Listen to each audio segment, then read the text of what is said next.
Before the world knew the outcome, before victory or defeat had names, there were envelopes stained not by battle but by distance, thin sheets of paper folded in foxholes, on ship decks and under dim barrack lights. Words written by young Americans who did not know if their handwriting would outlive them. Letters that crossed oceans carrying fear, love, and quiet courage. Letters that promised return even when the writers sensed they might not come back. And inside those letters was the real war. Not the one of maps and headlines, but the one beating inside human hearts as American sons stood on the edge of history, writing home from places they had never heard of, hoping someone they loved would read their words and remember them. Part 1 begins in 1941 as the United States stood at a distance from a war already consuming Europe and Asia, when millions of Americans still believed the oceans would protect them, and young men across small towns, farms, and cities lived ordinary lives unaware that soon their handwriting would become keepsakes, when letters were casual and confident, filled with talk of work, baseball scores, and future plans, until December 7 changed everything. When news of Pearl Harbor reached homes through crackling radios and newspaper headlines, and within days, recruiting offices filled with men who felt history calling them forward. Men who would soon learn that war did not begin with gunfire, but with silence, waiting, and the slow realization that nothing would ever be the same. And as these men left home, letters became bridges between two worlds, one safe and one uncertain. And in January 1942, the War Department introduced V-mail, a system designed to shrink letters into microfilm to save cargo space, a small technical change that symbolized a larger truth, that words now had to travel light because the world was heavy with war.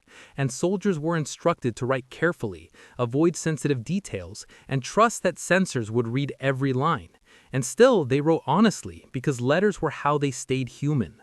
And from training camps across the United States, letters described muddy drills, long marches, and the shock of discipline. Young men telling mothers not to worry, telling fathers they were proud to serve, telling sweethearts they would be home by Christmas, even as the calendar moved forward and Christmas passed with no return. And by 1943, American soldiers were scattered across the globe, from North Africa to the Pacific Islands, and letters followed them everywhere, from the sands near Tunis, where American troops first faced German forces, to the cold camps in England, where young men waited for an invasion that had no date, yet carried the weight of destiny. And in these letters, the tone began to change, confidence softening into reflection, jokes becoming quieter, sentences shorter, as soldiers learned what it meant to be far from home for months at a time. And one of the most common phrases appeared again and again, written in different handwriting by different men. "I can't say where I am." A simple line that revealed how secrecy had become part of daily life. And yet, behind that line were real places and real dangers.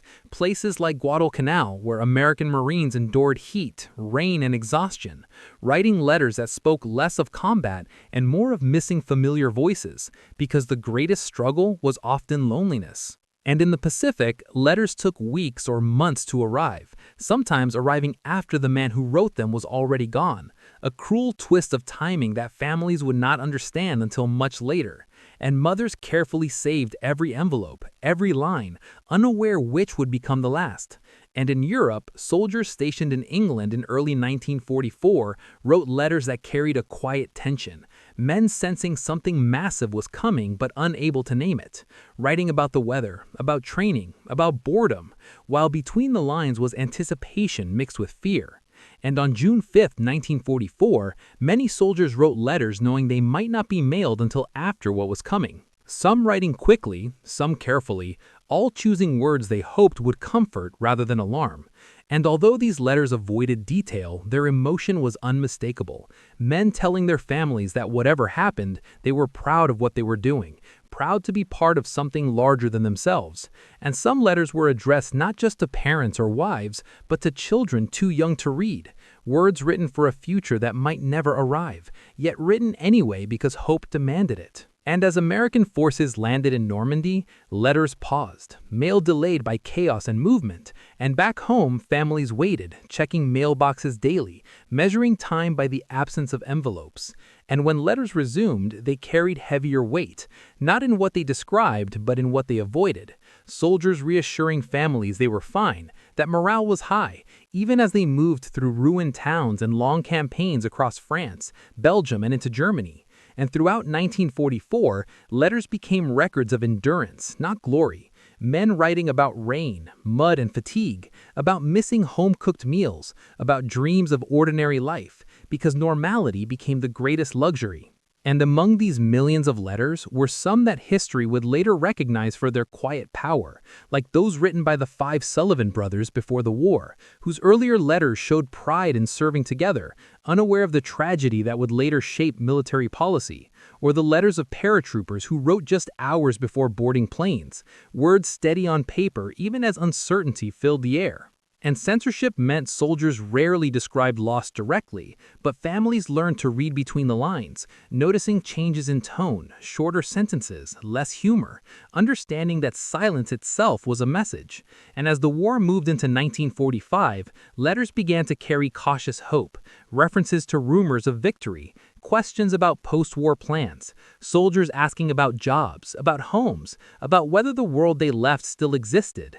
And in the Pacific, letters told a different story, where distance remained vast and the fighting felt endless. Marines and soldiers writing from islands whose names meant little to those at home, expressing weariness rather than fear, determination rather than anger. And through it all, letters remained the most personal record of America at war, because they were written without historians in mind, without speeches or slogans, just human beings trying to stay connected. And yet, not all letters arrived, some lost at sea, some delayed until they no longer mattered, some returned unopened, stamped with official words that families dreaded. And the war did not end for families when the guns fell silent, because long after victory was announced, letters still arrived, some written weeks earlier, some carrying plans that would never happen. And these letters became artifacts of memory, kept in drawers and boxes, read again and again because they captured voices frozen in time, voices that didn't know how the story would end. And as America celebrated victory, many families read letters that had been written in uncertainty, discovering hope, fear, and love preserved on paper. And historians would later realize that to understand World War II, one must read these letters, because strategy explained outcomes, but letters explained cost. And among the millions of envelopes, there were some written at moments so close to fate that history itself seems to pause when reading them. Letters written just before major battles, just before ships sailed, just before final movements. And one such letter, written by an American soldier on the eve of a decisive moment, would soon become one of the most haunting messages ever sent from the front lines. A letter filled with calm words, faith in duty, and a goodbye that didn't know yet it was a goodbye. And as the envelope began its journey home, the soldier who wrote it stepped forward into a moment that would test everything he believed. And this is where the story stops for now. At the exact point that ink had dried, the letter was sealed, and history was about to decide whether those words would be read as a promise fulfilled or a final farewell. The envelope continued its quiet journey across oceans and sorting rooms while the soldier who wrote it moved forward into history. And this pattern repeated thousands of times across the war, letters traveling one direction while man marched the other. And in some cases, the letter arrived first, carrying reassurance to a family that had already received the telegram, a collision of hope and loss that no one was prepared for. And one of the most famous examples came from Captain Henry T. Waskow of Texas, whose letters home described duty, responsibility, and concern for his men during the Italian campaign, words that reflected leadership without drama. And when news of his death reached home, those letters became a testament not to how he fell, but to how he lived. And in another case, Lieutenant Colonel James M. Stewart, already known to Americans as an actor, wrote letters that spoke of responsibility and focus rather than fame, reminding readers that the war equalized men in uniform. And beyond the famous names were millions of ordinary soldiers whose letters told similar truths, like those written from the Ardennes in late 1944, when American troops endured one of the coldest winters on record during the Battle of the Bulge. Letters describing frozen ground, broken sleep, and an unshakable desire to hold on. And families reading these letters sensed strain even when words tried to soften it, because soldiers learned quickly that their letters shaped how families understood the war, and many chose optimism as a form of protection. And in prisoner of war camps, letters took on a different tone entirely. Brief, carefully worded messages allowed under international agreements, soldiers writing that they were alive, that they hoped home was well, lines so short they barely filled a page, yet meant everything to families who waited months for proof their sons still lived. And in the Pacific, letters from places like Iwo Jima and Okinawa were often delayed by weeks, sometimes arriving after official notifications, creating moments where families read cheerful words from men who would not return. And these letters were not discarded, they were saved, folded carefully, because they represented the last unfiltered connection to someone loved. And as the war neared its end in Europe in May 1945, letters began to change again, relief entering sentences, men writing about rumors of going home, about dreams deferred but not destroyed. And when Germany surrendered, letters exploded with celebration, relief, and disbelief, soldiers writing that it was finally over, that the long road through Europe had ended. But even in these moments of joy, there was restraint, because many understood the war was not yet finished, and in the Pacific, the fighting continued, and letters from there reflected exhaustion mixed with resolve, soldiers writing that they hoped the end would come soon, that they were tired but still standing. And then, in August 1945, news of Japan's surrender spread quickly, reaching soldiers through official announcements and whispered confirmations, and letters written in those days carried a tone unlike any before, disbelief turning into gratitude, men writing about going home, about rebuilding lives, about seeing family faces that had only existed in memory for years. And yet, even victory carried weight, because many soldiers wrote about those who would not be returning, acknowledging absence without detail, honoring friends without naming loss. And when soldiers finally came home, letters did not stop, because now they were written from kitchens and living rooms, men writing to those still overseas, to families of fallen friends, to parents who had supported them from afar. And letters became a way to process what could not be spoken easily. And for families who lost sons, letters remained permanent voices, reread across decades, teaching children and grandchildren about a war they never saw. And historians later collected these letters, not for their strategic value, but for their humanity, because they showed how Americans understood the war as it happened, not as it would later be remembered. And these letters revealed that courage often looked like routine, sacrifice looked like patience, and heroism looked like writing home despite uncertainty.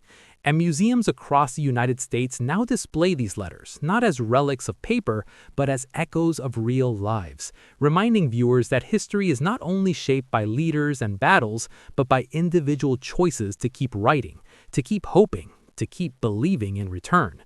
And the soldier whose letter sealed this story was one of many whose words outlived the moment, because even when letters arrived too late, they arrived with meaning.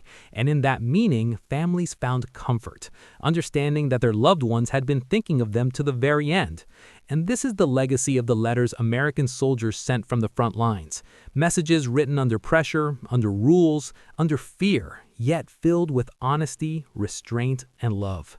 Letters that crossed the greatest distances of the 20th century to remind the nation that its war was fought not only with weapons and strategy, but with pen strokes, envelopes, and the quiet determination to stay connected.